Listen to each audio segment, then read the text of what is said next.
Welcome to our channel. আমি আক্তারি। আজকে আমি তোমাদের ফিউচার ইনডিফিনিট টেন্স বা সিম্পল ফিউচার টেন্স পড়াবো। তো আগের ক্লাসে আমি তোমাদের প্রেজেন্ট টেন্স, পাস্ট টেন্সের সমস্ত ভাগগুলো পড়িয়ে দিয়েছি। আজকে আমি ফিউচার টেন্স শুরু করছি। ফিউচার টেন্সের মধ্যে পড়ছে হচ্ছে future indefinite, future continuous, future perfect tense and future perfect continuous tense. তো আজকে ফিউচার ইনডিফিনিট টেন্স পড়াবো।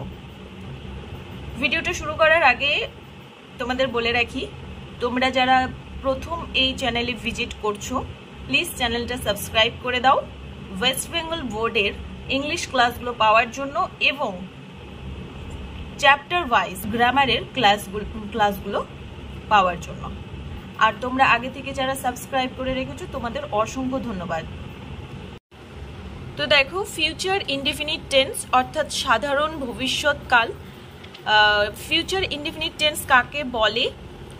ভবিষ্যৎকালে যখন সাধারণভাবে আমরা কোনো কাজ করা বোঝাই, কাজ করব বোঝাই, তখন সেটাকে বলা হয় ফিউচার ইনডিফিনিট টেন্স। আমরা স্ট্রাকচার দেখে নিব। ফিউচার ইনডিফিনিট টেন্সের স্ট্রাকচার গঠন: সাবজেক্ট প্লাস শেল অথবা উইল প্লাস ভার্বের first form plus object plus others. যদি আদার্স কিছু থাকে তাহলে আদার্স। বাংলা সেন্টেন্সের ক্ষেত্রে আমরা ফিউচার ইনডিফিনিট টেন্স চিনব কিভাবে? না, ক্রিয়ার শেষে, বাংলা ক্রিয়ার শেষে বো, বে, বেন এই সব কথাগুলো থাকবে। যেমন আমি খাবো, বো; সে যাবে, বে; সে আসবেন, বেন। এই সব কথাগুলো থাকবে। দেখো, সেন্টেন্স দিয়ে বুঝে নাও যে এই যে আমি বলেছিলাম বাংলা ক্রিয়ার শেষে বো, বে, বেন এই সব কথা থাকবে। যেমন যাবো, বো, ঠিক আছে, সে আসবে, বে। এই সব কথা দেখে আমরা বুঝবো ফিউচার ইনডিফিনিট টেন্স। তো আমি যাব, আই। তো কি এখানে লেখা আছে?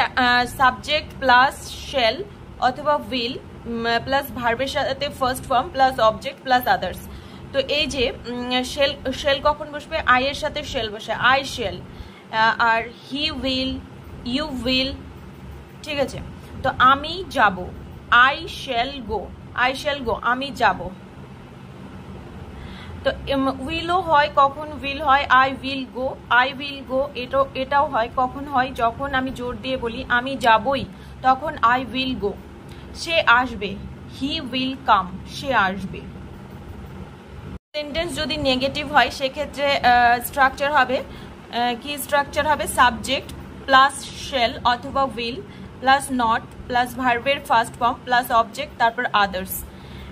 এই যে সেন্টেন্স দিয়ে বুঝিয়ে দিয়েছি, সে বাড়ি যাবে না, সে বাড়ি যাবে না।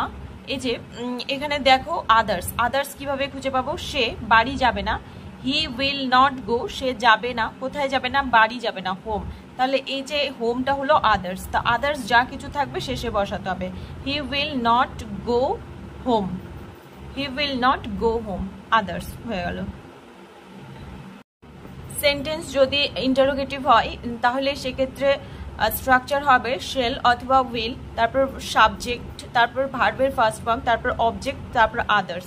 সেন্টেন্স দিয়ে বুঝিয়ে দিচ্ছি, আমি কি বাড়ি যাব, আমি কি বাড়ি যাব, শেল আই গো হোম, আমি কি বাড়ি যাব। এবার সেন্টেন্স যদি ইন্টারোগেটিভ হয় এবং নেগেটিভ হয় সেক্ষেত্রে নটটা কোথায় বসবে? আমি কি বাড়ি যাব না, তাহলে shell I not go home. তাহলে ইন্টারোগেটিভ এবং নেগেটিভের ক্ষেত্রে শ্যাল, তারপর সাবজেক্ট, তারপরে নট বসবে, ঠিক আছে? Shall I not go home. তো এই ছিল ভিডিওটা ভালো লাগলে অবশ্যই লাইক করো, বন্ধুদের সাথে শেয়ার করো এবং চ্যানেলটাকে সাবস্ক্রাইব করে পাশে থেকো। এরকম নতুন নতুন ভিডিও পেতে অবশ্যই চ্যানেলটা তোমরা সাবস্ক্রাইব করে রাখো। আর এই যে টেন্সের ক্লাস চলছে, টেন্সের ক্লাস শেষ হয়ে গেলে কিন্তু আমি সেন্টেন্সের ক্লাস শুরু করব। Thank you.